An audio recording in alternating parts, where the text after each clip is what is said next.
Any other questions on bikes? We'll go to sustainability. Okay, so this is one of my favorite ones, and this is where we can hopefully, I say this for the end because I wanted us to really think about what is important to us and how are we creating a better place for our future, not just for ourselves, and what we leave behind. So a guy named Will Allen, he's a former basketball player. Has anyone ever heard of Will Allen? No? He's a really incredible person. He has dedicated his life to sustainable approaches to communities. He's from Detroit, or he lives in Detroit, and he's really focused. His focus is on kind of getting urban youth and at-risk youth off the streets, giving them jobs and giving. So his motivation for doing what he's doing is a little bit different, but his results are unquestionable and can be applied to any condition. His reason for doing it is a little bit different. So he's all about soil issues and growing food locally. And he talks about the concept of you actually grow soil. So there's something called vermiculture. Vermiculture is where you have worms. You put worms in material and dirt and give them food like cardboard and food. And then they create this really rich dirt, soil, that is really great for growing things. And so he has kind of pioneered how to do that effectively and the idea of growing soil. And what he has done is he has been able to engage all levels of age and skills, and just to get people in the dirt. I mean, these guys are professional, and he's sticking his nose in the soil. I mean, it's intoxicating when you think about how engaged people can get. He's got one of the largest aquaponics tanks in the world that he designed and built, but he's a big fan of using aquaponics, which is different from hydroponics. Aquaponics actually has fish that are part of the food system in here. So the fish waste actually is the fertilizer for the plant life, and then the plants basically scrub that off of out of the water, and it cleans it for the fish, and it's kind of like this closed loop system. And what's really incredible is because most of this is covered, the water is covered, you get about 5% evaporation, whereas typically you lose a lot when you have open containers, and when you're watering things disappear. Water is very efficient from a water perspective. So thinking about sustainability, these are all the fish. He's actually growing fish to go into the aquaponic systems, and then when you're done using them for aquaponics, you eat the fish. So again, a closed loop system is really sustainable long-term. It creates food, seafood as well as plant food. It's really interesting. I was spending a little bit of time on what he's doing just to show you the spirit and the innovation that he's applied. He basically builds what he calls hoop houses. Hoop houses are like a greenhouse. This is a greenhouse, but he basically, these guys, you can see this is the raw material. It's basically 2x4 to 2x6s and bars. And he bends them to shape, and they basically are these mini construction workers, and within 2 days, he has these hoop houses all over the place. And he builds all of his stuff on asphalt. Okay, so he doesn't put it in dirt. He starts off with a parking lot, and he puts these things on top of it. So he stakes around it, builds his infrastructure here, puts the soil in there, and that's what he's growing. So he basically has a 6 to 12 inch grow area that he creates himself, all with soil that he made through this vermiculture process. And he grows all year round. This is Detroit. Okay, so Detroit snows probably half the year over there. And how can you ever do that? Well, he uses composting, and if you ever dealt with composting works. It's a biological system. It breaks down heat. You get to be aerobic or anaerobic, and things start to break down chemically, and it generates heat. So what does he do? He puts compost piles on the inside of these hoop houses in the corners over here, and that generates the heat for the greenhouse all year round. And he has them outside as well, so he's got insulation and heat generated by the actual soil as it's creating soil.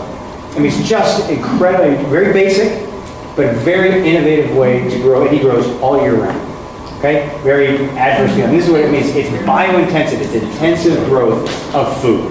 So this is not like your row crops that you have in the farm. This is turning crops over every 2 months and creating lots and lots of food. Aquaponics, again, he has one of the largest in the world, I think is what he designed. These are just, again, some ideas. I don't think this is his. Just some idea how to use different plant designs. We're in a beautiful area. Imagine if he can grow food all year round in Detroit. Imagine what we can apply here with some of the best soil, prime farmland we have, what little we have left. But embracing that and utilizing that, and even where we don't have it, if we have space, we can build environments that can grow food effectively. This is his idea. This is his future. This is his rendition of his. He does a lot with vertical farming, vertical gardening. So you can actually grow vertically indoors all year round in these locations. This is his dream house. He said if anyone has a couple $1 million they'd like to donate, he'd be happy to take it and build this. This is in New York. This is a little place that we went into called Living Produce Aisle. This was in Vancouver. And it was really cool. One thing I'll let me back up a little bit. One of the things Will Allen said, if you're going to get into any kind of urban farming or anything like that, you want to make money, do the things that restaurants want. The little niche plants, herbs, and vegetation that go into cooking. Restaurants pay high prices for these, especially if it's organic, and especially if it's good and fresh. And so this place actually does that. They have, you can buy stuff here as well, but they have their little juice counter here and get fresh whatever you need. But they have these little refrigerators growing the microgreens for restaurants. And inside these cabinets, this is grown in here all year round in their thing, and they grow it, and some of them actually have on it where the restaurants are. This is going to, Le Cirque, and this is going to Le Papillon, this is going to Oscars, or whatever. They'll have it right there on the refrigerator, so you can see, don't open me, I'm not quite done yet, that kind of thing. It's really cute little messaging. So it's no green thumb needed. Growing in urban cultivator. I mean, they actually sell these. You can actually buy these. So interesting ways to look at it. And they have these that are kind of all over the place in their business. And they've made this a very lucrative business in Vancouver. So I bring this up as an idea. How can we apply some of these things to what we do in our environment? The other thing they do, they're really good about waste. And my favorite is, you look at, not only does it have your basic colors to color code what you do, it's got examples of what actually goes in it, right? So because how many times you're at the stadium or whatever, and you have they have these bins, and it's like, I don't know which bin this goes into, and you end up just dumping it somewhere because you feel like an idiot. You don't know what to put. How do you educate someone to use the tools effectively? And my favorite part is, look at how big the garbage one is. Like this big, right? They deliberately made it tiny so you don't just default and throw everything away. So, and it makes you work for it. If you're going to stuff your cup in there, you got to figure out how to get it in that little hole. Then these other ones, which are very welcoming and shows you exactly, you got your blue wrapper stuff, or you got your coffee cup, or whatever it is. Very easy to see. They have a lot of them too. They're all around. Look, how great is that? Line them all up. Here are your utensils. Great. I'm not an idiot anymore. I know exactly where to put it. I know how to use the stuff to make me feel better about the waste that I'm creating. Again, my favorite. It's just so funny. That's the normal hole right there. They just make it impossible to throw anything away. They also have these everywhere. It's not just recycle or trash. They have paper, bottles and cans, and waste. So they actually try and encourage more of that reuse. Again, making it very simple. Landfill, recycle. Here's examples. Here's organics, right, for composting. Who's in, anybody in District 6 in San Jose other than me? No? Do you guys have composting bins in your garbage cans? Did you just have the one lid, or do you have two on your garbage, not recycled, garbage?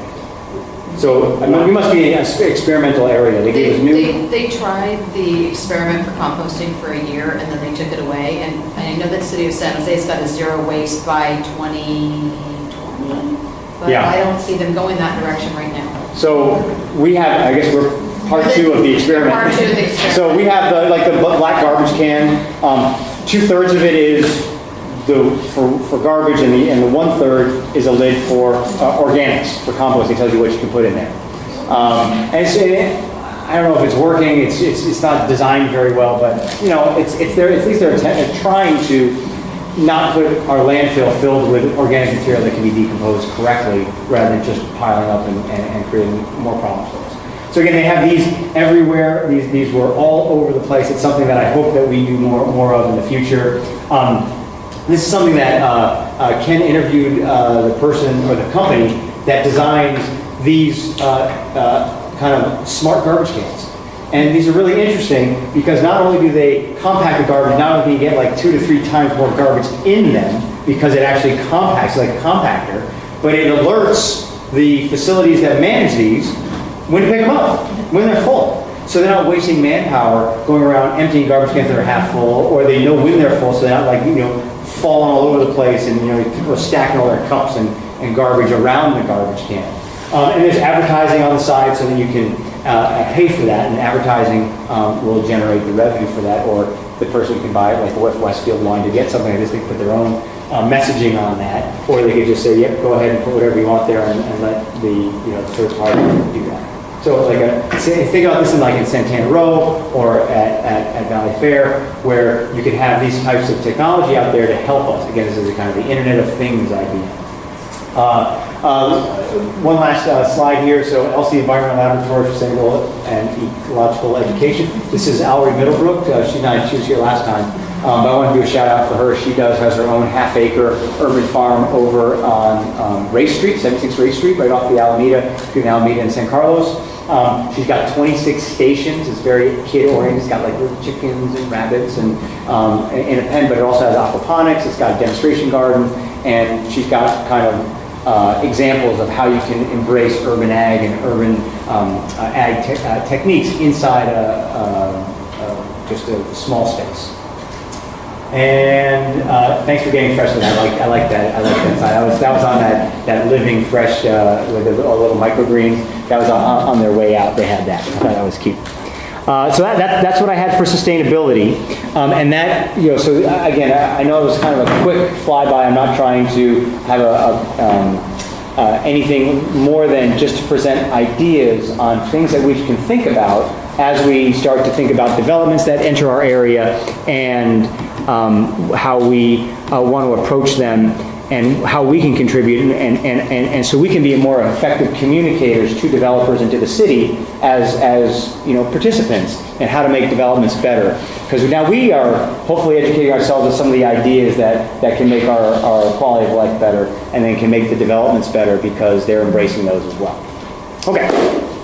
Any questions on any of those? Those last three, that's kind of the end, if you will, of the multi-part visioning kind of cedar session, if you will.